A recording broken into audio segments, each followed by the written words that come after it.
అమ్మా ఏంటంటే ఇక నుంచి వాక్యులోకి వెళ్ళే ముందు విశ్వాసపు ఒప్పుకోలు అని ఒకటి రెడీ చేశాను నేను దేవుడి దగ్గర ప్రార్థన చేసి. అది చదివి అందరూ చెప్పి మన వాక్యులోకి పోవాలి. ఇక నుంచి మీకు నేను ఫోన్లు ఉంటే గ్రూపుల్లో పెట్టాను, ఉదయాన్నే ఫోన్లు ఉంటే వాట్సాప్ ఉంటే మీకు అర్థమైండేది. బైబిల్ ఏం రాయబడిందంటే, ఓకేనా, బైబిల్లో ఏం రాయబడిందంటే, లేమ్మా, సాత్వికమైన నాలుక కాదు, జీవ మరణములు నాలుక వశము అని రాయబడింది బైబిల్లో. సామెత గ్రంథంలో రాయబడింది అన్నమాట. యాకోబన్న ఏం రాయబడింది? జీవ మరణములు నాలుక వశం. బిడ్డ, తమ్ముడు, అన్న, చెల్ల, ఈరోజు మనము ఆశీర్వదించబడలేకపోవడానికి ప్రధాన కారణం ఏంటంటే మన నాలుక. చెప్పండి, ఆశీర్వదించబడలేకపోవడానికి, దీవించబడకపోవడానికి, సంవత్సరాలుగా ఇదే పేదరికపు అనుభవాల్లో మనం మిగిలిపోవడానికి కారణం ఏంటంటే మనకు తెలియదు కారణం. ఇప్పుడు దేవుడు తెలియజేస్తున్నాడు. ఆ కారణం ఏంటంటే నాలుక. శాంతక్క, ఏంది? నాలుక. ఈ నాలుగుతోటి జీవాన్ని గురించిన మాటలు మాట్లాడుతున్నాం అనుకో, సమాధానమా? జీవాన్ని గురించిన మాట్లాడే అర్థమైంది, నన్ను దేవుడు దీవిస్తాడు, నన్ను దేవుడు ఆస్వాదిస్తాడు, నన్ను దేవుడు వదిలిపెట్టడు, నా దేవుడు నాకున్నాడు, నేను ఎంత పేదరికంలో ఉన్నా నా ప్రభువు నన్ను ఆస్వాదిస్తాడు, నన్ను పాపంలో పడనీడు, నన్ను పరలోకం తీసుకెళ్తాడు, నేను దేవుని బిడ్డని, నాకేం కాదు, నా ప్రభు జ్ఞాపకం చేసుకుంటాడు, ఇప్పుడు ఇలా ఉంది, కొద్ది రోజులకి నా జీవితం మారిపోద్ది అని ఇలా మాట్లాడడాన్ని ఏమంటారంటే ఆశీర్వాద పలుకులు అంటారు. మనం నమ్మి విశ్వసించి ఆ మాటలు మాట్లాడుతూ ఉండాలా. అక్కడ ఏముండదు, అదే చదిగించి, అదే అదే పచ్చిపులుసు, లేకపోతే అదే అదే అదే అదే. కానీ మాటలు ఎట్లా ఉండాలి రఘు, తమ్ముడు రఘు? మాటలు ఎట్లా ఉండాలి? దేవుడు నన్ను దీవిస్తాడు, దేవుడు నన్ను ఆస్వాదిస్తాడు, దేవుడు నన్ను వృద్ధి చేస్తాడు అని చెప్తుండాలా. ఏ నాలుకైతే జీవాన్ని గురించిన మాటలు మాట్లాడుతూ ఉంటుందో ఒక రోజుకి మనకు తెలియకుండా మన కళ్ళ ముందు పరిస్థితులు అన్నీ మారిపోతాయి. యేసునామములో ఆమేన్ చెప్పండి, గట్టిగా గట్టిగా చెప్పండి, హల్లెలూయా. సినిమాల్లో చూపిస్తుంటారు, అక్కడే పూరిపాకుంటుంది, అక్కడే పెద్ద బిల్డింగ్ కట్టేస్తారు. హీరో ఫస్ట్ స్టార్ట్ అయినప్పుడు సైకిల్ దొక్కతా పోతుంటాడు హీరో. సినిమా అయిపోయే లోపల హీరో విమానాల్లో పోతుంటాడు. ఇప్పుడు చూడాలి మీరా, ఫస్ట్ పేదోళ్ళుగా స్టార్ట్ చేస్తారు, లాస్ట్కి వచ్చేసరికి విమానాల్లో పోతుంటారు. ఎట్లా? అది వాళ్ళకి డబ్బు ఉంది కూడా వెళ్ళిపోతారులే. అంటే సినిమాలే చెప్తున్నాయి ఒక మనిషి ఎప్పుడు ఒక రకంగా ఉండడని. మరి దేవుని బిడ్డలంగా మనం ఎట్ట నమ్మాలా? మన జీవితం ఎప్పుడు ఒకే రకంగా ఉండదు. ఎందుకంటే మనలో శక్తి లేదు, కానీ మనం ఆరాధించే యేసయ్యలో శక్తి ఉంది. యేసయ్యలో శక్తి ఉందని నమ్మితే నీ నోరు ఎప్పుడు కూడా కీడుని గురించి మాట్లాడకూడదు. నా కర్మ, నా బతుకింతే, ఇంక నన్ను ఎవరు లేవనెత్తే వాళ్ళు లేరు, మా తాత దరిద్రుడు, మా నాన్న దరిద్రుడు, నేను దరిద్రుడిని, రేపు నా పిల్లలు కూడా దరిద్రులే, ఎవరు మేము మారేది లేదు, మా జీవితాలు ఇంతే. మా తాత ఇల్లు లేకుండా చచ్చాడు, మా నాన్న ఇల్లు లేకుండా చచ్చాడు, నేను ఇల్లు లేకుండా చేస్తాను, నా పిల్లలు కూడా ఇల్లు లేకుండా చేస్తారు. చూసారా ఆ మాటలు ఎంత భయంకరంగా ఉంటాయో? మనకు తెలియదు ఆ మాటలు, చీకటిని ఆవరింపజేసేస్తాయి ఆ మాటలు. అందుకని తల్లే, నా రెండు దండాలు పెట్టి చెప్తున్నాను, మీరు ప్రతి ఉదయం లేచి ఫోన్లు ఉండేవాళ్ళు అడిగి తీసుకోండి, బిడ్డల దగ్గర ఏదో సార పెట్టాడంట కదా అని అడిగి తీసుకోండి. అది మీరు ఉదయాన, మధ్యాహ్నం, సాయంత్రం 3 పూట్ల చదువుతూ ఉండాలా. ఇంకా మంచిది ఏంటంటే కంటత పెట్టేసేయాలా, చూడకుండా చదివి నేర్చేసుకోవాలి దాన్ని మనం. నేను మీకోసమే రెడీ చేసుకొని వచ్చా. నా బిడ్డలు పేదరికంలో ఉండకూడదు, నా బిడ్డలు బలహీనతల్లో ఉండకూడదు, పాపంలోనే నశించిపోకూడదు, నా బిడ్డలు లేయాలి. దేవుడు నాకు ఇచ్చిన బిడ్డల్ని నా బిడ్డల ఆశీర్వాదం నా కళ్ళతో చూడాలా. ముత్తుకూరు బిడ్డల వైభోగాన్ని నేను చూడాలా, వైభవాన్ని చూడాలా. అనేక మంది ప్రభు దగ్గర వాళ్ళు లాక్కు రావాలా, అనేకులకు ఆశీర్వాదకరంగా మారాలి, విశ్వాసంలో భక్తిలో స్థిరపరచబడని నేను చూడాలి. పడతా లేస్తా ఉండేటట్టు కాదు, నిలబడిన బిడ్డలు నా కళతో చూడాలి.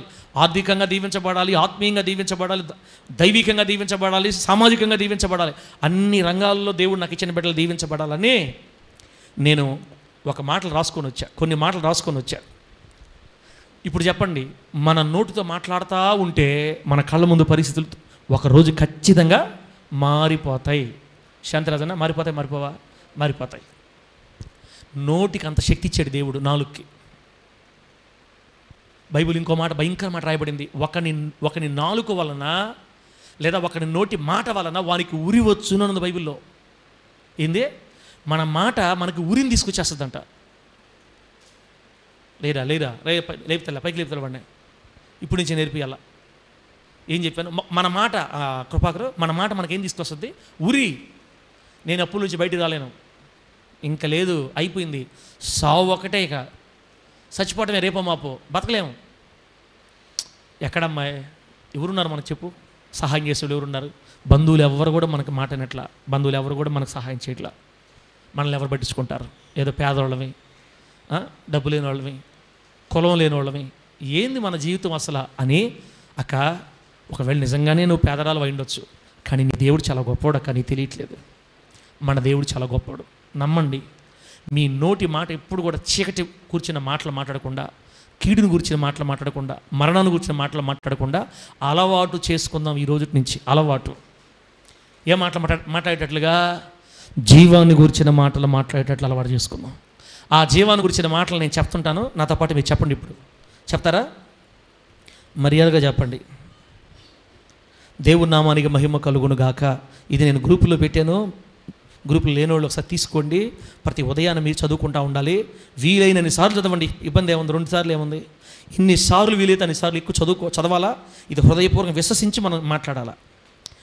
విశ్వాసపు ఒప్పుకోలని రాశాను అన్నమాట. ఇప్పుడు నేను చదువుతాను, చూడండి, నాతో పాటు చెప్పండి. నేను, అందరూ చెప్పండి, నేను నా దేవుని ముద్దు బిడ్డను. ఏందా? నేను నా దేవుని ముద్దు బిడ్డని. కొంతమంది నమ్మరు ఈ మాట. నేనా దేవుడు ముద్దు బిడ్డనే? ఎంత అబద్ధం ఇది! దేవుని ముద్దు బిడ్డ ఎందుకు అవుతాను నేను? ఎఫ్రాయిము నా ముద్దు బిడ్డ అంత బైబిల్లో దేవుడు ఆ మాట రాస్తాడు అన్నమాట. ఎఫ్రాయిములు ఎవరో తెలుసా? భయంకరమైన డ్రింకిస్టులు. బైబిల్లో త్రాగుబోతులకు ఎఫ్రాయిమీలకు శ్రమ అని బైబిల్లో రాసి కొంచెం ముందు పోయిన తర్వాత ఎఫ్రాయిము నా ముద్దు బిడ్డ అట్లా బైబిల్లో. ఎవరు కూడా నేను దేవుని బిడ్డ కాదు అనుకోపాకండానా. రఘుతమ్ముడా, నువ్వు దేవుడి బిడ్డవే. మనలో బలహీనతలు ఉండొచ్చు, జీవనం మనలో పొరపాట్లు ఉండొచ్చు, మనము దేవుని బిడ్డలమే. పొరపాట్లు ఉన్నంత మాత్రాన ఎమ్మెల్యే కొడుకు కాకుండా పోలా. ముఖ్యమంత్రి కొడుకు దురలవాట్లో ఉన్నంత మాత్రాన ముఖ్యమంత్రి కొడుకు కాకుండా పోలా. మనం దేవుని బిడ్డలమే. ఎట్టడి బిడ్డలమో తెలుసు, మామూలు బిడ్డలం కాదు, ముద్దు బిడ్డలమే దేవునికి. మీరు నమ్మారంటే మీ రాత మారిపోద్ది యేసునామంలో. నేను నమ్మను అనకూడదు. నేను ఎందుకు ఉండేది? మిమ్మల్ని నమ్మించేదాన్ని కదా. ఇప్పుడు చెప్పండి, నేను నా దేవుని ముద్దు బిడ్డను, నా ప్రభు అయిన యేసుక్రీస్తులో సంతోషంగా ఉన్నాను. సంతోషం ఉంటాం మనమా? ఎన్ని బాధలు ఉంటాయి, కష్టాలు ఉంటాయి, సమస్యలు ఉంటాయి, కానీ మన నోరు ఏం చెప్తుండాలి? నేను నా ప్రభు అయిన యేసుక్రీస్తులో సంతోషంగా ఉన్నాను ఉన్నాను ఉన్నాను ఉన్నాను ఉన్నాను ఉన్నాను ఉన్నాను ఉన్నాను చదివి చదివి చెప్పి చెప్పి చెప్పి చెప్పి ఒక రోజుకి సంతోషంగా మారిపోతావు యేసునామములో. అంతే. మరణము కీడు దాడిపోద్ది నిన్ను. ఇప్పుడు చెప్పు, నా ప్రభు అయిన యేసుక్రీస్తులో సంతోషంగా ఉన్నాను, నేను చాలా ఆనందంగా ఉన్నాను. నమ్మి చెప్పండి, నా హృదయంలో సమాధానం కలిగి ఉన్నాను. ఇప్పుడే ఇంటికాడ అనుకొని వస్తే సమాధానం ఏడదా పాస్టరా? నువ్వు చెప్పడం కాకపోతే ఇప్పుడే ఇంటికాడ అనుకొని వస్తే భార్యాభర్తల ఇద్దరమే పర్వాలేదు. నువ్వు నమ్మి చెప్తా ఉండు. నీకు తెలియకుండా నువ్వు నీ భార్య ఎంత హ్యాపీ అయిపోతారంటే, నాలుక జీవ మరణములు నాలుక వశం అని చెప్పింది వాక్యం. అంతే. నీ నోరు ఎప్పుడు మంచి మాటలు మాట్లాడాలా. చెప్పండి, ఎంతవరకు వచ్చావు? నా హృదయంలో చెప్పండి, సమాధానం కలిగి ఉన్నాను. నేను ప్రతి విషయంలో విజయం సాధించాను. అవునా? అన్నిట్లో ఓడిపోవటమే కదా. మనమేడ సాధించే విజయం? అప్పులు కట్టే దాంట్లో ఓడిపోతుంది, బండి ఈఎంఐ కట్టే దాంట్లో ఓడిపోతుంది, పొదుపులో ఓడిపోతుంది, అందరి తిట్టున్నాయి. మనం వాడికి సాధించింది కదా. నువ్వు ఈ మాట నిజంగా ఇది ఎవరి వల్ల తెలుసా మనం చెప్పగలిగేది? ఈ మాట దేవుని బట్టి. మనం చేయలేం. ఎవరిని బట్టి చేయగలుగుతామో? మనకు అసాధ్యమైనవి చాలా ఉన్నాయి, మనం చేయలేము కొన్ని. కానీ దేవునికి అసాధ్యమైనది ఏమైనా ఉందా? నీకు అసాధ్యమైనది లేనే లేదు, లేదు, నీకు అసాధ్యమైనది లేనే లేదు, లేదు. పాటలా మనమా? పాడుతున్నాం, పాటలేదా? గొర్రెల దొడ్డి నుండి దావీదును పిలిచినావు, రాజుగా చేశావు. గొర్రెల దొడ్డు నుంచి దావీదుని పిలిచి రాజుగా చేసిన దేవుడికి అసమాధానం లేకుండా, బాధలు లేకుండా, అపజయాలతో వచ్చిన నీకు జయాలను ఇవ్వడం అంత కష్టమా? దేవునికి అసాధ్యమా? ఆయనకు అసాధ్యమైన ఈ భూలోకంలో ఏది లేనే. మర్యాదగా నమ్మి చెప్పండి ఇప్పుడు మళ్ళా, నేను ప్రతి విషయంలో విజయము సాధించాను. నా దేవుడు మంచి దేవుడు. ఏ దేవుడు? Hour God is good God. నా దేవుడు మంచి దేవుడు. చెప్పండి మరలా, యేసు క్రీస్తునందలి, మరలా చెప్పండి మర్యాదగా, యేసు క్రీస్తునందలి విశ్వాస మూలముగా. అసలు మీకు అర్థమైతే గట్టిగా చెప్తారు. నా యొక్క సమస్త పాపముల నుండి నేను పవిత్రపరచబడ్డాను. చూసారా? పాపంలోంచి బయటపడకుండానే బయటపడ్డాను అని చెప్పేస్తున్నాం మనం. ఇప్పుడు నమ్మేస్తున్నాం. నా యొక్క సమస్త పాపాల నుంచి నేను పవిత్రపరచబడ్డానని చెప్పాను. ఇప్పుడు చెప్పండి, ఇప్పుడు నేను నీతిమంతుడను. అందుకు కారణం నా ప్రభువైన యేసు రక్తం. నేను పేదరికం నుండి విడిపించబడ్డాను. నేను మిగుల ధనవంతుడను. ఆడవాళ్ళేమో, ఆడపిల్లలేమో ధనవంతుడు రావాలను అని చెప్పాలి మీరా. నేను మిగుల ధనవంతుడు అయిపోయిందా? అందుకు కారణం చెప్పండి, సిలువలో నా దరిద్రత కొట్టివేయబడింది. నేను యేసుక్రీస్తు వారి దయ వలన నరకము నుండి తప్పించుకున్నాను. అబ్బబ్బబ్బా, నేనే కాదు, చెప్పు, నేనే కాదు, ఆయన యందు విశ్వాసముంచిన ఎవ్వరు కూడా నశించరు. నేను నిత్య జీవానికి వారసుడను.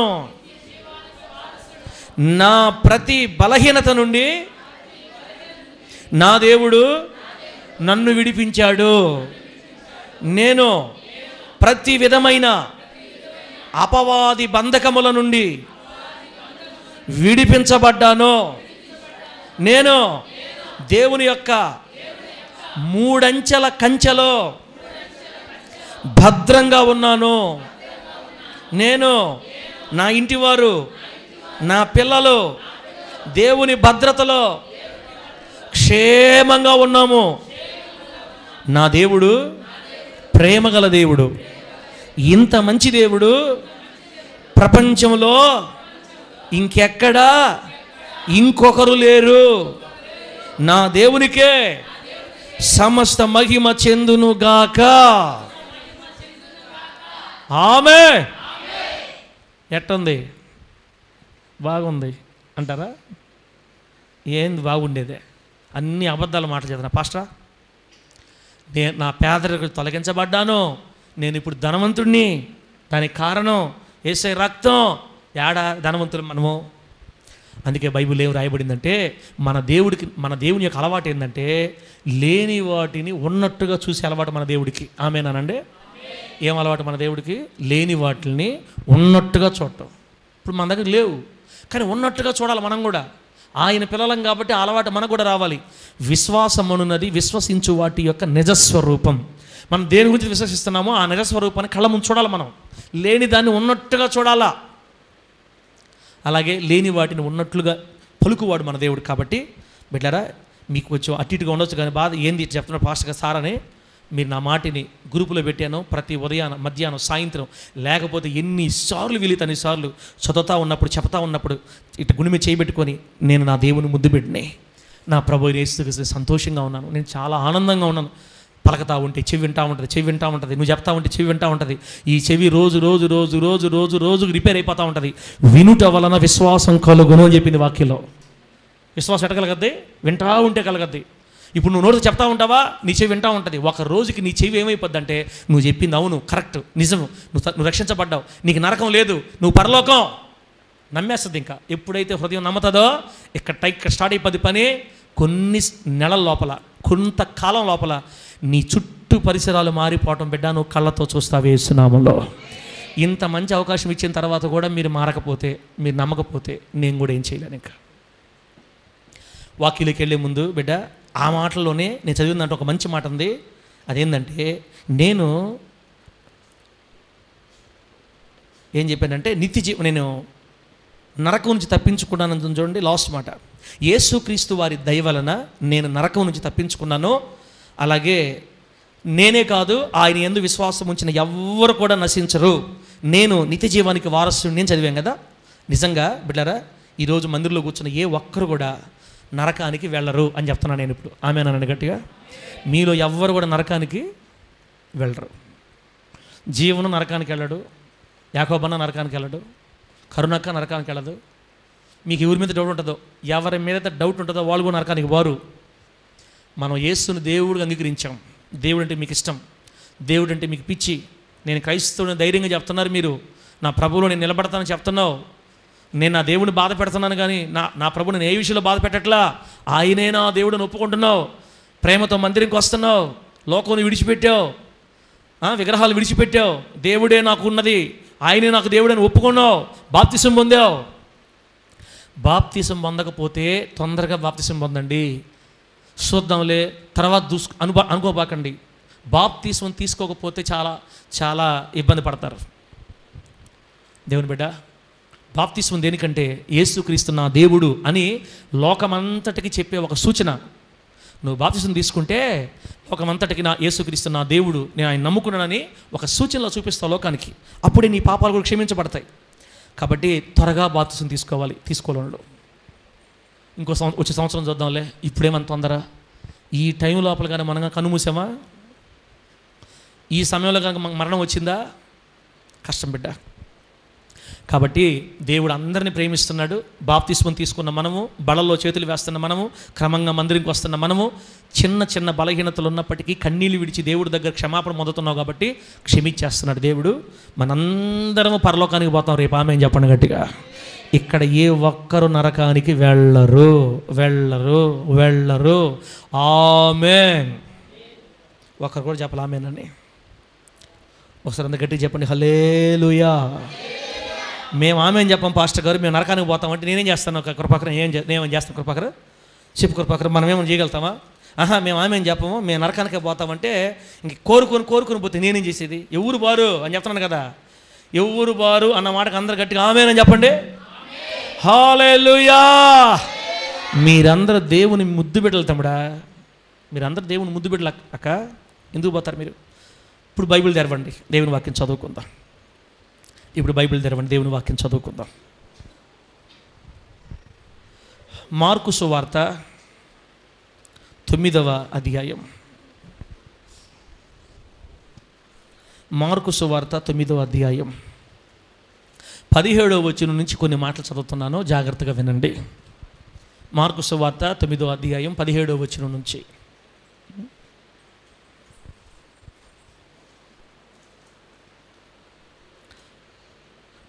జనసమూహంలో ఒకడు, బోధకుడా, మూగదయ్యము పట్టిన నా కుమారుని నీ యొద్దకు తీసుకుని వచ్చి తిని, అది ఎక్కడ వానిని పట్టునో అక్కడ వానిని పడద్రోయును. అప్పుడు వాడు నురుగు కార్చుకొని పండ్లు కొరుక్కొని మూర్ఛిలును. దానిని వెళ్ళగొట్టుడని నీ శిష్యులను అడిగి తిని, కానీ అది వారి చేత కాలేదని ఆయనతో చెప్పెను. అందుకు ఆయన, విశ్వాసము లేని తరం వారలరా, నేను ఎంతకాలం మీతో ఉందునో, ఎంతవరకు మిమ్మల్ని సహింతునో, వాని నా యొద్దకు తీసుకురండి అని వారితో చెప్పగా, వారు ఆయన యొద్దకు వానిని తీసుకుని వచ్చిరి. దయ్యము ఆయన చూడగానే వానిని విలవిలలాడించను గనుక వాడు నేలను పడి నురుగు కార్చుకొనుచు పొరులాడుచుండెను. అప్పుడు ఆయన, ఇది వీనికి సంభవించి ఎంతకాలమైంది అని వాని తండ్రిని అడగగా, అతడు, బాల్యము నుండియే అది వాని నాశనము చేయవలెనని తరచుగా అగ్నిలోనూ నీళ్లలోనూ పడద్రోయును. ఏమైనను నీ వలనైతే మా మీద కనికరిపడి మాకు సహాయము చేయము అనేను. అందుకు యేసు, నమ్ముట నీ వలననైతే నమ్మువానికి సమస్తము సాధ్యమే అని అతనితో చెప్పాను. వెంటనే ఆ చిన్నవాని తండ్రి, నమ్ముచున్నాను, నాకు అపనమ్మకం ఉండకుండా సహాయం చేయమని బిగ్గరగా చెప్పాను. జనులు గుంపు కూడి తన యొద్దకు పరిగెత్తుకుని వచ్చుట యేసు చూచి, మూగవైన చెవిటి దయ్యమా, వానిని వదిలిపొమ్ము, ఇక వానిలో ప్రవేశింపవద్దని నీకు ఆజ్ఞాపించుచున్నానని చెప్పి ఆ అపవిత్రాత్మను గద్దించెను. అప్పుడు అది కేక వేసి వానిని ఎంతో విలవిలలాడించి వదిలిపోయాను. అంతటా వాడు చచ్చిన వాని వలె ఉండెను కనుక అనేకులు వాడు చనిపోయిననిరి. అయితే యేసు వాని చెయ్యి పట్టి వాని లేవనెత్తగా వాడు నిలువబడెను. చదివిన ఈ మాటలన్నింటినీ మనకు అర్థమయ్యేట్లు ప్రభు బోధిస్తూ ఉండగా, దేవుని వాక్యానుసారంగా బ్రతకాలని తీర్మానించుకున్న మనందరికీ పరిశుద్ధాత్ముడు సహాయం చేసి ఆయన నీతిగల మార్గాలలో మనందరినీ స్థిరపరచునుగాక. ఆమేనండి. ఇంకోసారనండి. కోపం వచ్చిందంటే 2 చేతులు ఎత్తిస్తాయి. ఇప్పుడు ఒకసారి అందరు గట్టిగా హల్లెలూయా చెప్పండి. ఇంకోసారి చెప్పండి. థ్యాంక్ యూ చెప్పినందుకు. చదివిన వాక్య భాగం దగ్గరికి వెళ్దాం బిడ్డ. యేసుక్రీస్తు వారు 2000 సంవత్సరాల క్రితం భూమి మీద సేవ చేస్తున్న దినాలు అవి. ఇదే సంవత్సరం 2025 అంటే 1వ సంవత్సరం కానీ పోతే 2000, 1500, 1000, 500, 1 అంటే 2000 సంవత్సరం వెనక్కి వెళ్ళిపోయామనుకో. యేసుక్రీస్తు వారు భూమి మీద ఉన్నారు. అప్పుడు భూమి మీదకి వచ్చారు కదా, మన దేవుడు వచ్చాడు కదా. ఆయన భూమి మీద పరిచయం చేసే రోజులయ్యి. ఒకరోజు ఆయన సేవలో పరిచర్లో ఉంటే ఒక ఊరిలో యేసు ప్రభు వారి దగ్గరికి మోగ దయ్యము, చెవిటి దయ్యం. చెప్పండి, దయ్యానికి ఏముంది? మోగ, చెవుడు. ఇదేంది? దయ్యాలకు కూడా మోగ, చెవుడు ఉంటుందా? ఉందని బైబిల్ చెప్పింది. ఇంక మనం నమ్మాల్సిందే. బైబిల్ చెబితే ఏదైనా నమ్మటమే. మనుషులకి చెవుడు ఉంటుంది. ఏందంట అంటున్నాడా అంటుంటారు వినపడిన వాళ్ళు. మోగ అయితే మాట్లాడలేరు పాపం. ఆ దెయ్యానికి మోగా ఉంది, చెవుడు ఉంది, 2. మోగవైన చెవిటి దయ్యమా అని పిలిచాడు యేసయ్య. మోగ చెవిటి దయ్యం ఒక అబ్బాయికి పట్టుకుంది. యవనస్తుడు, పిల్లగాల చిన్నపిల్లాడు, ఒక 18-20 సంవత్సరాలు, 18-20 సంవత్సరాల వయసు. వాడికి ఆ దయ్యం ఎప్పుడు పట్టుకుంది తెలుసా? చిన్నప్పటి నుంచే, బాల్యం నుంచే పట్టుకుంది ఆ దయ్యం. ఇప్పుడు చెప్పండి, దయ్యాలు మనుషులను పట్టుకుంటాయా? పట్టుకోవా? పట్టుకుంటాయి. దెయ్యాలు ఉండేదే మనుషులను పట్టుకోవడానికి. అమ్మా, దెయ్యాలు ఉండేదే మనుషులను పట్టుకోవడానికి భూమి మీద ఉండేది. సార్, కొన్నిసార్లు నేను చచ్చిపోయింది మొన్న, నన్ను చంపేశారు, అందుకే ఈరోజు వీళ్ళని పట్టుకున్నా అంటుంటారు కదా.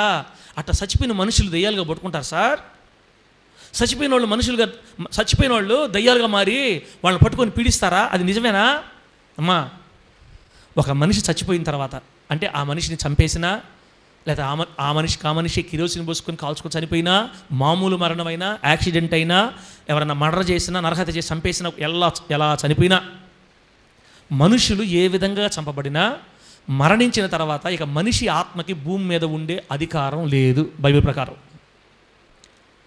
ఎందుకంటే చనిపోయిన వెంటనే ఆ వ్యక్తి పరిశుద్ధుడైతే పరలోకానికి, పరదేశికి, పాపాత్ముడైతే ఒకే ఒక్క సెకండ్లో భూమి లోపలికి, పాతాళంలో దిగిపోతారు. మనుష్య ఆత్మలకి భూమి మీద ఉండే అధికారము లేదు. బైబిల్ చెప్పింది అన్నమాట. రేపు నువ్వు చనిపోయినా, నేను చనిపోయినా, వితిన్ సెకండ్లో, ఒక్క నిమిషంలోనే పరదేశకు పోవాలంటే దేవదూతలు వస్తారు. దేవదూతలు మన ఆత్మను తీసుకొని పరదేశకి వెళ్ళిపోతారు. లేదా మనం పాపం చేసామా, పాపంలో చచ్చిపోయామా, పాపం అంటే ఏంది? యేసయ్యలో లేకుండా, యేసుక్రీస్తు నాకు వద్దు, ఆ దేవుడు నాకు వద్దు, ఆ భక్తి నాకు వద్దు, నాకు తాగుడు చాలు, మాకు చాలామంది దేవుళ్ళు ఉన్నారు, మాకు ఇల్లు ఉన్నారు, వాళ్ళు ఉన్నారు అని దేవుడిని వదిలిపెట్టి బతతారే వాళ్ళు అనమాట. వాళ్ళు చచ్చిపోయిన తర్వాత దురాత్మ శక్తులు వచ్చి వాళ్ళని భూమి లోపలికి తీసుకుని వెళ్తాయి. నిమిషంలోనే పాతాళంలో పడిపోతారు పోయి. ఇక మనిషి ఆత్మ ఒక్క నిమిషం కంటే భూమి మీద ఎక్కువసేపు ఉండదు. అయితే పాస్టర్ గారు, ఇప్పుడు మోగ దెయ్యం, చెవిడి దెయ్యం అన్నవే, వీళ్ళందరూ ఎవరు? ఆ అబ్బాయికి పట్టుకున్న మోగ చెవిటి దెయ్యం ఎవరు? నేను లచ్చమ్మనే అని చెప్తుంటారే పేర్లు, అబద్ధాల పేర్లు. వాళ్ళు ఎవరు అంటే దేవుని బిడ్డలారా, ఈరోజు దయ్యాలుగా పిలువబడుతున్న వాళ్ళు ఒకప్పుడు దేవుని దూతలు. గుర్తుపెట్టుకోండి. ఈరోజు దయ్యాలుగా మారిపోయిన వాళ్ళంతా ఒకప్పుడు ఎవరు? పరలోకంలో దేవుడు నిర్మించిన దూతలు. ఒకప్పుడు వాళ్ళు దేవుని స్తుతించేవాళ్ళు. గర్విష్టి లూసిఫర్ అనేవాడు గర్వం తెచ్చుకొని దేవుని స్థానాన్ని ఆశించి యేసుక్రీస్తు వారికి నమస్కారం చేయటం ఇష్టం లేక, యేసుక్రీస్తు వారితో పాటుగా ఉండాలని ఆశపడి ఫుట్బాల్ దండెడు దంతే, ఎక్కడ? పరలోకంలో ఫుట్బాల్ దండెడు దంతే కోటాను కోట్ల మంది దేవదూతలు త్రోయబడి దయ్యాలుగా మారిపోయారు ఇప్పుడు. కాబట్టి ఒకప్పుడు వాళ్ళు మన పార్టీయే. ఇప్పుడు వాళ్ళ ఆశ అంతా ఏంటంటే మేము పూజించబడాలి మనుషుల ద్వారా, మాకు పూజలు అందాలి, మమ్మల్ని కూడా దేవుళ్ళగా ఆరాధించాలి, మేము దేవుళ్ళమే అని వాళ్ళు పేర్లు పెట్టుకుని దేవుళ్ళుగా చలామణి అయిపోతున్నారు భూమి మీద ఇప్పుడు. కాబట్టి నేను లచ్చమ్మనే, నేను పొల్లమ్మనే అన్న ఏ దెయ్యమైనా పడద్రోయబడిన దేవదూత, అంతేగాని మనుషుల ఆత్మలు కాదు. నీకు రాత్రిపూట కళల్లోకి వచ్చి కనబడేవాళ్ళు వాళ్ళే, గుండెల మీద కూర్చొని ఏడిపించేవాళ్ళు వాళ్ళే, అంతా వాళ్ళే. ఇప్పుడు నేనేమంటానంటే దయ్యాలు ఉండేదే మనుషులు పట్టడానికి. ఈ అబ్బాయిని దయ్యం పట్టుకుంది. ఆ దయ్యంకి ఏముంది? జీవనం. ఆ దయ్యంకి ఏముంది? మోగ శివుడు. అంటే పరలోకంలో దేవదూతలు దేవుడు మోగ దేవదూతలుగా శివుడి దేవదూత చేసాడేమో, మనకేం తెలుసు? లేకపోతే ఫుట్బాల్ తన్నాడే, ఈ దేవదూతలు కొట్టడం ఏమైనా శివులు పోయినాయో మనకు తెలియదు, ఎట్ట జరిగిందో మనకు తెలియదు. ఇంకా మొత్తం మీద ఆ దయ్యానికి శివుడు మోగ. ఆ దయ్యం పట్టుకుంది ఆ అబ్బాయిని. పట్టుకుంటే బాగా వినండి, ఎప్పుడైతే వాడిని ఆ దయ్యం పట్టుకుందో వెంటనే వాడు ఎట మారిపోయాడు తెలుసా? అక్కడ రాయబడిన మాట, అది వాణిని పట్టినప్పుడెల్లా 18వ వచనం, అది ఎక్కడ వాణిని పట్టునో అక్కడ వాణిని పడద్రోయునో. దెయ్యాలు కానీ పట్టుకుంటే మనుషులు కింద పడిపోతారు అంతే. దెయ్యాలు పట్టుకున్న వాళ్ళు నిలబడి ఉంటారు, పడిపోతారు కింద పడిపోయి తిరుగుతూ ఉంటారు, ఇటు బోర్లాడుతూ ఉంటారు. ఆ అబ్బాయిలకు ఆ దయ్యం వచ్చిందంటే పడిపోతున్నాడు కింద. పడిపోయిన వెంటనే ఏం చేస్తాడు తెలుసా? పళ్ళు కొరుకుతుంటాడంట. చిన్నప్పుడు పట్టుకుంది, ఇప్పుడు వాడు యవనస్తుడు, ఇంచుమించుగా 15-16 సంవత్సరాలుగా ఆ దయ్యం వాడిని వేధిస్తూ ఉంది ఆ అబ్బాయిని. శాంతిరచన, ఆ దయ్యం వాడిని ఏం చేస్తుంది? వేధిస్తుంది. పళ్ళు కొరికేస్తాడు. ఒంట్లోకి దయ్యం వచ్చిందంటే పళ్ళు కొరికేస్తాడు, పట కొరికేస్తాడు. తెలియకుండా నురుగ్గా ఆడుతూ ఉంటుంది ఆ అబ్బాయికి, నురుగు కక్కుకుంటూ ఉంటాడు. ఆ రాయబడింది మాట, అప్పుడు వాడు నురుగు కార్చుకొని పండ్లు కొరుక్కొని మూర్ఛిలునో. కొంచెంసేపు అలా పళ్ళు కొరికి నురుగు కారి మూర్చబడిపోతాడు. అంటే కోమాలో పడిపోయిన మనిషిలాగా పడిపోతాడు, పక్కన చచ్చిపోయినట్టు పడిపోతాడు. కొంచెం ఎప్పుడో మళ్ళీ మెలుకు వస్తప్పుడు లేస్తాడు. దయ్యాలు బట్టి బాధపడే వాళ్ళు తెస్తుంది ఆ బాధ. దీన్ని బట్టి మీకు ఏమర్థం తెలుసా? మీకు ఏం అర్థం అవ్వాలి? దయ్యాలు ఏ మనిషికి మేలు చెయ్యవు. ఆమె నన్ను గట్టిగా, దయ్యాలు మనుషులకి హాని చేస్తాయి. దేవుడు హాని చేస్తాడా మనుషులకి? మనకు హాని చేస్తాడా మన దేవుడు? అందుకే మన దేవుని పేరు ఏంటంటే ప్రేమగల దేవుడు. ఆమె నన్ను గట్టిగా, మన దేవుడు ఏ దేవుడు? ప్రేమగల దేవుడు. దేవుడు మనుషులకి మేలు చేస్తాడు, దయ్యాలు మనుషులకి హాని చేస్తాయి. నురుగ్గక్కుంటున్నాడు, కింద పడి దొల్లాడుతున్నాడు, పొరులాడుతున్నాడు, పళ్ళు కొరుకుతున్నాడు, కొంచెం పడిపోతాడు. అట్లా అంత మాత్రమే కదంట. ఎప్పుడైతే ఆ దయ్యం ఆ అబ్బాయిలోకి వచ్చేస్తుందో, ఆ చుట్టుపక్కల ఎక్కడన్నా కానీ నీళ్లు కనపడ్డాయి అనుకో, బావులు కాలువలు కనపడ్డాయి అనుకో, పరిగెత్తుకుంటూ వెళ్ళిపోయి ఆ బావిలో దూకేస్తాడంట. నేను చెప్పానా బైబిల్లో ఉంది జీవనం? ఆ మాట బైబిల్లో ఉంది. అది వాణిని పట్టినప్పుడల్లా, ఎన్నో వచ్చిన అది చూడండి, అక్కడే ఉంది. అది వాణిని పట్టినప్పుడల్లా అగ్నిలోనూ నీళ్లలోనూ చూడండి. 22వ వచనం, యేసు ప్రభు వారు ఎంతకాలం నుంచి పట్టింది ఈ అబ్బాయికి అని అడిగితే, బాల్యము నుండే అది వాణిని నాశనము చెయ్యవలెనని తరచుగా అగ్నిలోనూ నీళ్లలోనూ పడద్రోయినో. బావుల్లోకి వెళ్ళి మనుషులు దోగుతున్నారంటే ఇప్పుడు వాళ్ళు ఏముందని? దయ్యపు మనసు ఉంటేనే, దయ్యపు ఆత్మ ఆ బిడ్డను ఆవరిస్తేనే పోయి నేను బావిలో దూకేస్తా, పెన నదిలో దూకేస్తా, లేకపోతే కాలంలో దూకేస్తా, ముత్తుకూరు చెరువులో దూకేస్తా అంటుందనుకో, ఆ అమ్మాయిలోకి, ఆ అబ్బాయిలోకి, ఆ సిస్టర్లోకి, ఆ బెదర్లోకి దయ్యపు ఆత్మ వచ్చేసిందని అర్థం. నేను ఊరేసుకుంటా సస్తా అంటుందనుకో బిడ్డ, ఆ బిడ్డలోకి స్పిరిట్ సాతాన్ ఆత్మ వచ్చేసిందని అర్థం. అందుకే మన నోరు ఎప్పుడు కూడా చచ్చిపోతా అనకూడదు. నేను బ్రతుకుతా నా దేవుని కోసం, నా దేవుడు బ్రతికిస్తాడు, ఈ శ్రమలో నుంచి విడిపిస్తాడు, నా అవమానాలు కొట్టేస్తాడు. నా భర్తను అనుమానిస్తున్నాడు కదా, ఒకరోజు నా భర్త నా పవిత్రత చూసి మంచి సాక్ష్యం చెప్తాడు. నేనేదో చావాలి, నా దేవుని కోసం నేను బ్రతక, ఇట్లా మాట్లాడాలి. దయ్యపు ఆత్మ వచ్చిందనుకో, నేను చచ్చిపోతా అంటూ ఉంటారు. బిడ్డ, దయ్యాలు కానీ మనిషి జీవితంలోకి వస్తే ఆ మనిషిని నాశనం చేసిన దాకా ఊరుకోవంట బైబిల్ చెప్పింది. కానీ నా దేవుడు నిన్ను దీవించిన దాకా ఊరుకోడు, అంతే. నిన్ను ఆశీర్వదించిన దాకా ఊరుకోడు, నిన్ను గొప్ప చేసిన దాకా ఊరుకోడు. బిడ్డ, అర్థమవుతుందా? దయ్యాలు మనిషి జీవితాన్ని నాశనం చేస్తే దేవుడు మనిషి జీవితాలు కడుతున్నాడు తమ్ముడా. ఒకప్పుడు మనలో కొంతమంది దయ్యాలు పట్టుకున్నాయి. ఒకప్పుడు కొంతమంది దయ్యాల ద్వారానే ప్రభు దగ్గరికి వచ్చారు, రోగాల ద్వారా ప్రభు దగ్గరికి వచ్చారు. నాకు కూడా ఒకప్పుడు దయ్యం పట్టిందమ్మా, మిమ్మల్ని అంటే అనుకోబాకండి, నాకు కూడా పట్టింది దయ్యం. నీకు కూడా పట్టిందే?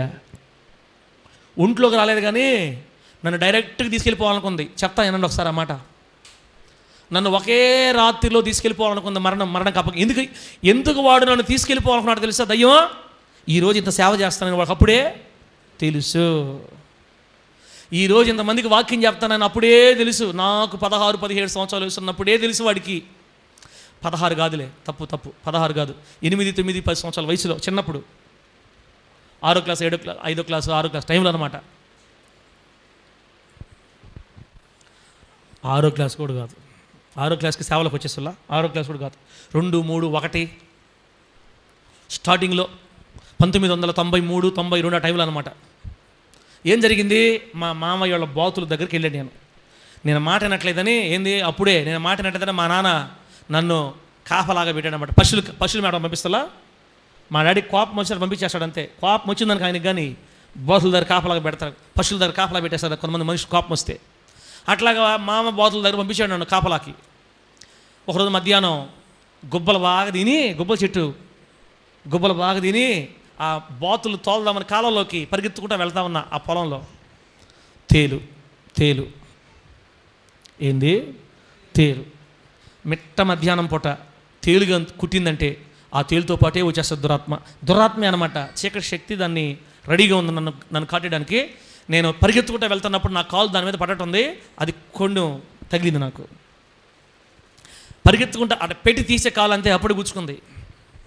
బిడ్డరా 2 నిమిషాల్లో వాంతులు, విరోచనాలు, నొరగా.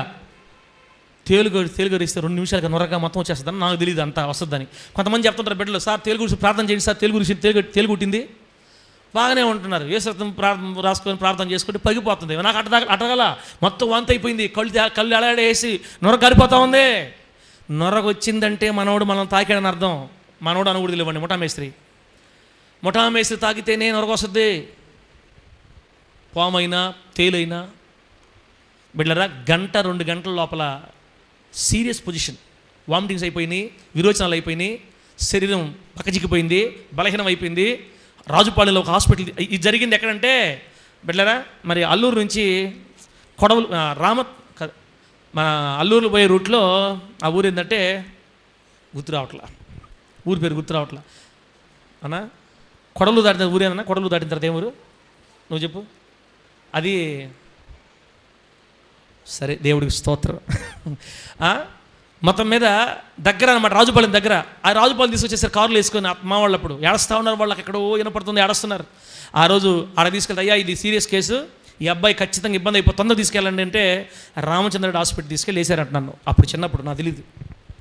ఆ డాక్టర్లు చెప్పారంట, ఈరోజు రాత్రి గడిస్తే కానీ ఏ విషయం మేము చెప్పలేము, వెరీ క్రిటికల్ పొజిషన్, నాకు తెలిసి బ్రతికే అవకాశం కూడా లేదు. మీరు ప్రయత్నం చేయమంటారు కాబట్టి ప్రయత్నం చేస్తాము, మేము మందులు కూడా పెద్ద ఎక్కువ వాడేదేం లేదు. అసలు తేలు కుడితే ఇంత సీరియస్ అవుతారని మాకు కూడా తెలియదమ్మా. ఇంత సీరియస్ అయిపోయారా తేలు కుడితే? ఈ అబ్బాయి చాలా సీరియస్ కండిషన్ అయిపోయింది. ఎప్పుడైతే తేలు కుట్టిందో ఆ రోజు నుంచి నాకు ఇంకా భోజనం పోవట్ల, లోపలికి ఆకలి అవ్వట్లా. అసలు నేను మైకులోనే లేను, ఆ స్మారకం లేదు, ఎక్కడో వినపడుతున్నాయి వీళ్ళ మాటలు, నేను పలకలేకపోతున్నా. ఆ రోజు రాత్రి ఏం జరిగిందంటే, అంతే ఉదయం కుట్టింది, ఆ రోజు రాత్రి నాన్న కాదు మమ్మీ, మా మమ్మీ, అమ్మ, మామయ్య, అత్తమ్మ, ఒక 3-4 నా మంచం చుట్టూ చేరి ఆ రోజు రాత్రి అంతా ఏడ్చి ప్రార్థన చేశారంట. ఏం చేశారంటే, అయ్యా మా బామర్ది కొడుకు నాకు బాతుల దగ్గర పంపించాడు, నా బాతుల దగ్గరకు వచ్చి తేలు కుట్టింది, వీడికి ఏమన్నా జరిగితే ఆ నింద నా మీద పడదని ఆయన బాధ, మా మామ బాధ.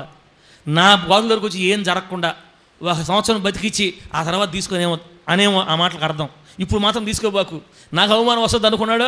ఆయన ఏడుస్తున్నాడు ఒక పక్క అత్త ఏడుస్తుంది, నా తమ్ముడు కొడుకు ఏమైనా అయితే నాకేం అత్త బాధ. మా మమ్మీ ఒక పక్క ఏడుస్తుంది, అయ్యా నా కొడుకుని బతికిచ్చా. బిడ్డారా ఆ తర్వాత రోజు అంటే 2వ రోజు ఉదయం ఒక దైవజనుడు వచ్చాడు, మా నాన్న ఆత్మీయ తండ్రి సామ్యుయల్ పాస్టర్ గారు అని వచ్చాడు. ఆయన చూసి ప్రార్థన చేసిపోదామని, ఎజ్రా కొడుకు తేలు కుట్టిందంట అని తెలిస్తే పెద్ద ఆయన తాతయ్య అవుతాడు నాకు, అప్పట్లోని తాతయ్య పెద్ద ఆయన. ఇద్దరు వచ్చారు, మొత్తం వచ్చి ఏంద్రా ఎజ్రా ఏం జరిగింది? అది జరిగిందయ్యా. సర్లే ఏం కాదులే, నాకు బాగా అర్థమవుతుంది, ఎక్కడో వినబడుతున్నాయి మాటలు, నేను కళ్ళు తెరిచి చూస్తున్నాను కానీ నేను బాగా మాట్లాడలేకపోతున్నాను, మంకులో ఉన్న మంకు. ఏం కాదులే దేవుడులా మనక అని ఎక్కువ మాట్లాడకుండా నా మీద చేయి పెట్టి చిన్న ప్రార్థన చేశాడు. ప్రభువా వీడిని స్వస్థపరచు, ఆరోగ్యం ప్రసాదించు నాయనా, దీవించని నా మీద చేయి పెట్టి చిన్న ప్రార్థన చేసి, సరేరా నాకు ప్రార్థన ఉంది, నేను వెళ్తున్నాను, లాజరు ఏం కాదులే నాకు ప్రార్థన బయలుదేరుతాను చెప్పి సరే సరే అని మాట్లాడుకున్నారు. బాగానండి. ఆ పాస్టర్ గారు నా మీద చేయి పెట్టి ప్రార్థన చేసి ఇక నా దగ్గర నుంచి అడుగులు వేసుకుంటే వెళ్తుంటే బాగానండి బిడ్డలారా, నేను దేవుని శక్తి అనిపించే అప్పుడు చిన్నప్పుడే ఆయన నా నుంచి దూరం వెళ్ళే కొలది నాకు శక్తి వచ్చేస్తూ ఉంది. ఆయన నేను తల ఇట్లా వాల్చి చూస్తున్నా, ఆ రూమ్లోంచి బయటికి వెళ్ళిపోతాను ప్రార్థన చేసి వెళ్తా ఉన్నాడు. ఆయన వెళ్ళే కొలిది నాకు శక్తి వస్తుంది, ఆయన వెళ్ళే కొలిది నాకు శక్తి వస్తుంది. ఆ రూములో నుంచి ఆయన అట్లా దాటిన తర్వాత నాలో ఉన్న మంకు మగడ మొత్తం విరిగిపోయింది యేసు నామములో. చప్పట్లు కొట్టండి యేసయ్యకి ఇప్పుడు. కొట్ట చప్పట్లు. దేవునికి మహిమ కలుగునుగాక. 2 రోజులుగా నీళ్లు కూడా తాగడానికి ఇష్టం లేకుండా ఉన్నా నేను. 8 ఇడ్లీలు తిన్నా ఆ వయసులోనే, మామూలు కాదు. అప్పుడు 8 ఇడ్లీలు తిన్నా. అసలు ఇంకో విషయం తెలుసా, పాస్ ఆగిపోయినాయి, అది పెట్టున్నారు మొత్తం కవర్లు నిండిపోతుంది. అది కూడా ఎట్ట జరుగుతుందో తీస్తూ ఉంటే వస్తూ ఉంది. ఆ డాక్టర్ మళ్ళీ రౌండ్స్కి వస్తారు కదా మధ్యాహ్నం పూట, అమ్మా ఏం జరిగిందమ్మా, పొద్దున ఇంత భయంకరంగా ఉన్నాడే, ఈ టైంలో ఏం జరిగింది, ఇంత మార్పు వచ్చింది ఏంది, ఏం చేశారు నర్సులు, మా ఇంజక్షన్ ఏమైనా వేసారు, ఏమైనా మార్చారా? ఏం లేదు సార్, మీరు చెప్పింది సార్. నేను చెప్పిందేనా? ఇంత తేడా వచ్చింది, అసలు ఈ అబ్బాయికి ఇది మొహంలో కళ చేసిందే. అప్పుడు వీళ్ళకి అర్థమైంది, ఓహో దైవజనుడు వచ్చి ప్రార్థన చేసిన తర్వాత నల్లోడు మనిషిలో నుంచి బయటికి పోయాడని అర్థమైంది. మంకు మగడం దురాత్మలు మనుషులను పడితే నాశనం చేస్తాయి, ఆరోగ్యం తీసేస్తాయి, నురుగు గాచేటట్టు చేస్తాయి, నీళ్ళల్లో పడేటట్టు చేస్తాయి, అగ్నిలో పడేటట్టు చేస్తాయి. దేవుని బిడ్డ, నీకు చచ్చిపోవాలన్న మైండ్ వస్తుందంటే నీలో సాతానాత్మ పనిచేస్తుందని అర్థం. అందుకే నువ్వేం చేయాలంటే, ప్రభువా నేను బ్రతకాలి ప్రభువా, వీడు ఆలోచన నాలో పనిచేయకుండా నాకు సహాయం చేయి. నా కోసం నువ్వు ప్రాణం పెట్టావు సిలువలో, నేను ఇంత చచ్చిపోవాలి, నీ కోసం బతకాలయ్యా భూమి మీద, నేను నీ కొరకు కొన్ని మంచి కార్యాలు చేయాలయ్యా, నిన్ను మహింపరచాలయ్యా, నా కోసం ప్రాణం పెట్టి నన్ను బతికిస్తే వీడెవడు నన్ను చంపడానికి, అసలు వీడికి నా మీద ఏం అధికారం ఉంది వీడికి? దేవుని బిడ్డ, కాబట్టి అందుకే మనం ఏం చేయాలంటే నాశనము చేసేవాడి మాటలు వినకుండా బ్రతికించే దేవుని మాటలే మనం విందుముగాక. ఒక మాట గుర్తుపెట్టుకో బిడ్డ, నన్ను స్వస్థపరిచిన దేవుడు ఈరోజు ఇక్కడ కూర్చున్న కొంతమంది బిడ్డల్లో ఉన్నాయి బాధలు, కష్టాలు, శక్తి వాళ్ళు ఇబ్బందులు పడుతున్నారు, ఇబ్బంది పడేవాళ్ళు ఉండొచ్చు. ఇక్కడ మీతో దేవుడు చెప్తున్నాడు, వినండి, నాకు మేలు చేసిన దేవుడు అతి త్వరలో మీకు కూడా మేలు చేసి నిలబెడతాడు. మీరు టెన్షన్ పడద్దు, దిగులు పడద్దు, నా దేవుడు మీ చేతులు లేవనెత్తాడు, మీరు ఆశీర్వదించబడుదురుగాక. ఆ అబ్బాయిని నీళ్ళలో దూకేస్తున్నాడంట. నీళ్ళలంటే ఓకే, అగ్నిలో కూడా దూకేస్తున్నాడంటనా?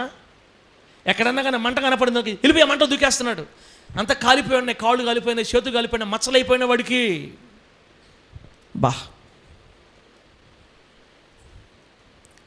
బిడ్డరా, కాబట్టి దయ్యాలు మనుషుల ప్రాణాలు తీస్తాయి. అయితే దేవుడు మన జీవితాన్ని ఆస్వాదించాలని చూస్తాడు. ఇప్పుడు ఒక మాట చెప్తా చూడండి. ఆ అబ్బాయి తండ్రి ఉన్నాడే, ఆ అబ్బాయి తండ్రి చేసిన మంచి పని ఏంటంటే, ఇట్లా దయ్యాలు పట్టుకున్న తన కొడుకుని, దయ్యం పట్టిన తన కొడుకుని సోదుల దగ్గరికి, దాటింపుల దగ్గరికి, మంత్రగాళ్ళ దగ్గరికి తీసుకోపోకుండా ఒక మంచి నిర్ణయం తీసుకున్నాడు. నా బిడ్డని నజరేయుడని యేసు దగ్గరికి తీసుకెళ్తానని ఒక మంచి నిర్ణయం తీసుకున్నాడు. చూడు, ఆ నిర్ణయం తన బిడ్డ జీవితాన్ని మార్చేసింది యేసు నామములో. చెప్పండి గట్టిగా హల్లెలూయా. ఒకవేళ ఈ దెయ్యం పట్టిన అబ్బాయిని మాంత్రికుడి దగ్గర తీసుకోపోయాడనుకో, ఓకే, ఆడేం జరగదో తెలుసా? ఈ అబ్బాయిలో ఉండే దెయ్యము, ఆ మాంత్రికుడిలో ఉండే దెయ్యం ఇద్దరు చూసుకుంటారు. హే బాబాయ్, హే అబ్బాయ్, ఏంది? మాంత్రికుడి దగ్గర ఉండేది పెద్ద దెయ్యం, ఈ అబ్బాయిలో ఉండేది చిన్న దెయ్యం. దెయ్యాలు బంధువులే కదా, బంధువులా కాదా? సోదు దగ్గర పోయామనుకోండి, సోదు దగ్గరికి మనలో ఉండేది చిన్న దెయ్యం, సోదరు దగ్గర ఉండేది పెద్ద దెయ్యం. వీళ్ళిద్దరు మాట్లాడుకుంటారు. ఏ పినే, బాబాయ్, ఏం బాబు, అబ్బాయి, అంకులో పెంకులో నువ్వుచేవా? అంకులు, ఈ మనిషిని బాగా నాని తిన్నానా, తీసుకుని వచ్చారు. సూపర్ రా, ఒక పని చెయ్యి, ఎట్టా మన దగ్గరకు వచ్చారు కాబట్టి ఒక 4 రోజులు పక్కనుండు, మన ఇద్దరం ఇంకొక 4 రోజులు పక్కనుండు. ఇంకోసారి ఏం చేద్దాం, ఇద్దరు కలిసి పని చేసుకున్నాం, ఈ మనిషిని ఇద్దరు కలిసి తినేద్దాం, మొత్తం లాగేద్దాం, కొంచెం 4 రోజులు పక్కనుండు అని దెయ్యాలు మాట్లాడుకొని వీళ్ళు ఏమనుకుంటారంటే, పాపం తెలియని వాళ్ళు, అబ్బా మాకు బాగా అయిపోయింది, ఆ మంత్రుడి దగ్గర పోతే భలే బాగా అయింది అనుకుంటారు. దెయ్యాలు మాట్లాడుకొని కొంచెం అవి ఒక మాట మీదకి వచ్చే దెయ్యాలు పక్కకు పోయినాయి అంతే, మళ్ళీ కొంతకాలానికి మళ్ళీ వచ్చేస్తాయి. మరి మాంత్రికుల దగ్గర తీసుకుని వెళ్ళాలా తన కొడుకుని, సోదిగాళ్ళ దగ్గర తీసుకెళ్ళాలా, దాటిములు బిడ్డల దగ్గర తీసుకెళ్ళాలా. తన బిడ్డని యేసు దగ్గర తీసుకొని వచ్చాడు. అది ఎంత మంచి నిర్ణయం తెలుసా? ఈరోజు మన జీవితాల్లో ఏదైనా సమస్య వస్తే, బాధ వస్తే మనం కూడా దేవుడి దగ్గర రావాలమ్మా. యేసు ప్రభువు నమ్ముకున్న మనకి ఇంక సోదుగాళ్ళతో ఏం పని చెప్పండి? సోదులతో ఏం పని? సార్ మా అమ్మ అడిగిందంట, ఆమె దాటింపుల దగ్గర పోతుంటుందిలే, మా అమ్మ అడిగిందంట దాటింపులు పెట్టి ఆయన్ని, మా మనవడికి తగ్గట్లేదయ్యా అని అడిగితే ఆయన చెప్పాడంట మా అబ్బాయికి ఏదో సందులు కొట్టిందంట. చెప్పండి సార్, ప్రార్థన చేస్తే పోద్దా, లేకపోతే నన్ను కూడా ఆ దాటింపులు పెట్టిన దగ్గర బొమ్మంటారా అన్నట్టు మాట్లాడతారు కొంతమంది పాస్టర్ గారితో. నీ వల్ల ఏమైనా అయితే చెప్పు, లేకపోతే మేము కూడా దాటింపుల దగ్గర పోతాం. అది మంచి నిర్ణయం కాదు.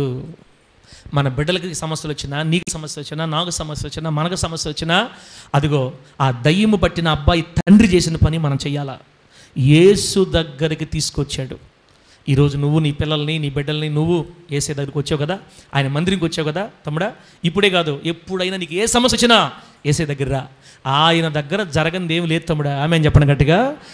చూచ్ నా వల్ల కాదు, కుదరదు, ఇప్పుడు కాదులే, మళ్ళీ చూద్దాం, ఈ మాటలు యేసయ్య దగ్గర ఉండవు. నువ్వు ప్రభువును ఆశ్రయించి కన్నీళ్ళు విడిచి ప్రభు దగ్గర రాగానే ఒకే మాట, ఏయ్ చెవిటివైన మోగదయ్యమా ఈ వ్యక్తిని వదిలిపో అన్నాడు. అంతే, ఒకటే మాట.